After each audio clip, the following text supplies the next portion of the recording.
In the heart of Paris's glittering streets, where city lights battle with dark shadows, Sophia gazes out of her small apartment window. Her eyes hold untold secrets as her gaze fluctuates between the bright city lights and the hidden darkness creeping in the corners of her mind. The sound of a text message on her phone momentarily stops her heart, then sends it racing with unknown urgency.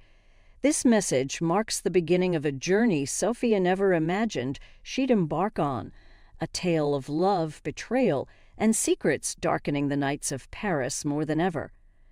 Separated from my city, I had come to Paris for me alone. Paris felt like an ocean or a desert where one stands solitary. Our home is so small it feels like a cage, walls blocked away wherever you turn. I was a bird in a cage, occasionally gazing at the sky through the window, reminiscing about my past. Oh, how my heart yearns for it. My train of thought novels pages are filled mostly with past events. I never tire of revisiting these dreams, the past so sweet that even in wakefulness my soul takes flight back to those days. Often I am snapped out of my reveries by my husband's touch. William, my husband, is a good man, deeply in love with me. When he leaves for work, his last look through the door, his eyes filled with sorrow for me. Until recently, he thought I was free of worries by his side. But when I confessed how the walls seemed to close in on me during the day and how I loathed my loneliness, he became perpetually concerned for me. He calls several times a day from work. One day he expressed his sadness about my feeling of loneliness. He suggested that attending university might help me grow academically and escape this state. Before he even finished speaking, I jumped up, exclaiming with joy, "That's brilliant! Such a fresh idea! Why didn't I think of it myself?" My husband registered me, and I became engrossed in my studies. Soon my life fell into a rhythm.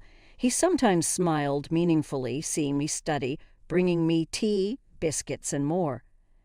The TV was always kept low. Life had revealed its sweeter side to me, although sometimes the wolf of sorrow would attack my senses with memories of the past, causing tears to stream down my face. At the university, I quickly befriended a few women. We would sometimes go to the study hall or walk together in the park. One day, I was waiting for them. They were late.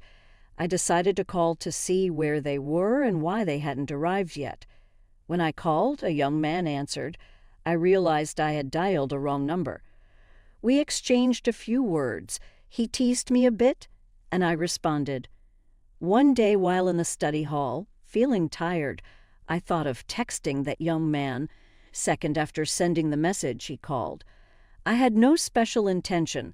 I just thought to tease him a bit. He asked what I did for a living, and I told him the truth. He asked my age, and I said 23, but lied about being unmarried. He seemed nice, advising me that what I was doing wasn't good and that I shouldn't be in touch with other men. He was caring and listened to me whenever I felt bored. I would call him. I was comforted by the fact that we didn't exchange romantic words or commit any sins, so I felt no guilt or worry. Out of about 20 times we talked, I initiated the call 7 times. I sent him many texts. William didn't pay attention to my phone, and I was at ease with his trust. When a text message sound echoed in the house, he would say, "I'm so glad you could quickly find some close friends for yourself." One morning, as usual, William got up and called for me. I had been feeling listless for some time. That day, when I got up and went to prepare breakfast in the kitchen, I saw him giving thanks in his prayer. He expressed gratitude to God for blessing him with a good wife. Not wanting to interrupt his prayer, I quickly returned to the kitchen. My breath quickened and my face flushed.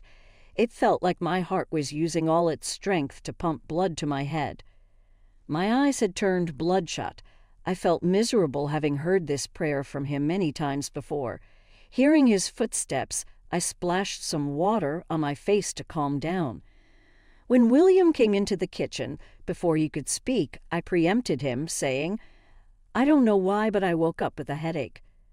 William, running late, quickly ate a few bites at my insistence and prepared to leave for work. He looked worried, but I reassured him, "Don't worry, it's nothing. I'll feel better after some rest." As he was saying goodbye, he reached out his hand. I shook it, and after he squeezed my hand, he kissed it. I couldn't bear to look into his kind eyes. Guilt felt like a desert giant choking me. I barely managed to control myself until he left. After William left, I cried loudly, pounding my fist on the kitchen counter, cursing and blaming myself. Seeing his photo where he's smiling and giving me a big rose made me feel even worse. Once I calmed down a bit, I called Thomas. He didn't answer his phone, so I contacted his brother and learned he had another number. I got the number and called Thomas, pleading, for God's sake, if I mean anything to you, please don't contact me anymore. Then I corrected my words and said, for your mother's sake, if I make a mistake and contact you, please don't respond. After that, while he was still shocked and silent, I ended the call. A few days later, while talking with William, Thomas sent me a text message. I read the message in front of my husband. Sometimes I feel bad about the excessive trust William has in me. Maybe if he had been a bit more sensitive, I wouldn't have gone so far. Thomas had asked if I was feeling better. In front of William, I replied that I wasn't too bad and sent the message. I don't know why, but my guilt fluctuates. Sometimes I decide not to talk to Thomas again, but at other times I forget everything. When William left for an errand, I quickly called Thomas, telling him I was tired of our communication. Thomas, understanding my feelings, empathized with me and said he could cancel the SIM cards so I wouldn't be able to contact him. I told him it was a good idea, but I also had his brother's and mother's numbers. I asked him not to answer when I called him in an emotional state. He admitted he often intended not to, but seeing my name made him respond. His words deepened my attachment. He had become like a vase, and I the plant with roots of devotion around him. Thomas confessed he thought about us a lot. We were in different cities. He couldn't leave for marriage, but he would marry me if he could. His words gave me strength, yet I couldn't accept it, as I deeply love my husband, William. One of my university friends knew about my relationship with Thomas. One day, she asked if I would go with him if we planned to meet somewhere. I said yes, I love him immensely. She asked if I would marry him. I said no. Then she asked if I would reject him if he proposed a relationship. Despite trying to convince myself otherwise, I admitted I love him too much to reject him. My friend burst into tears, accusing me of betrayal. She couldn't believe I'd betray William, whose love for me was well known. Caught off guard, I replied, "Well, pray that God doesn't put me through this test." Maria's reaction was unexpected. I never thought our story would end this way.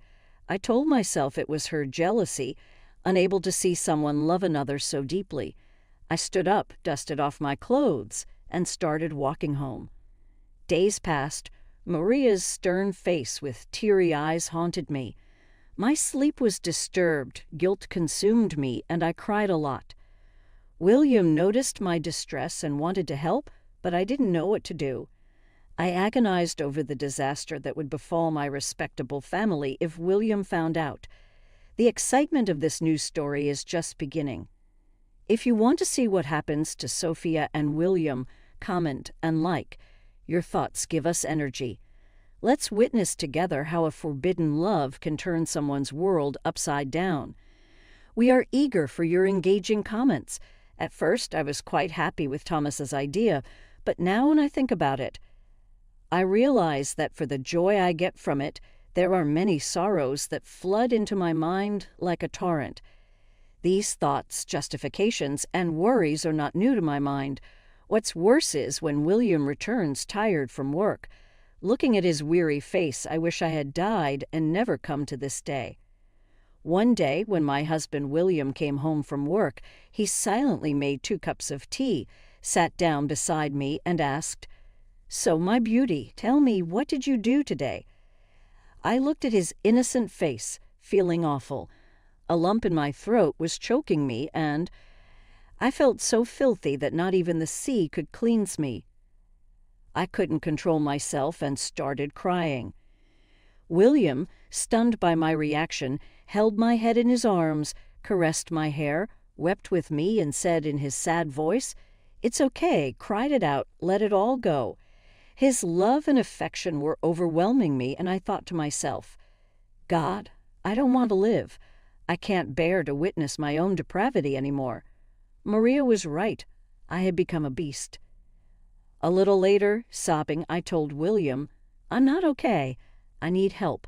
I want to see a counselor." He encouraged me to seek help from a counselor. These days, even though I haven't forgotten Thomas yet, I feel better about myself because I'm working hard to move on with my life. I've accepted the consequences of my past decisions. Realizing true love with William beside me is right here in this moment. I decide to leave my hidden past behind and devote my whole heart to a bright future with my husband William. The next video is a new and thrilling narrative of a tense story. I invite you to watch this video to witness another tale of love and betrayal. In the next video, we await you where every decision leads to unexpected consequences.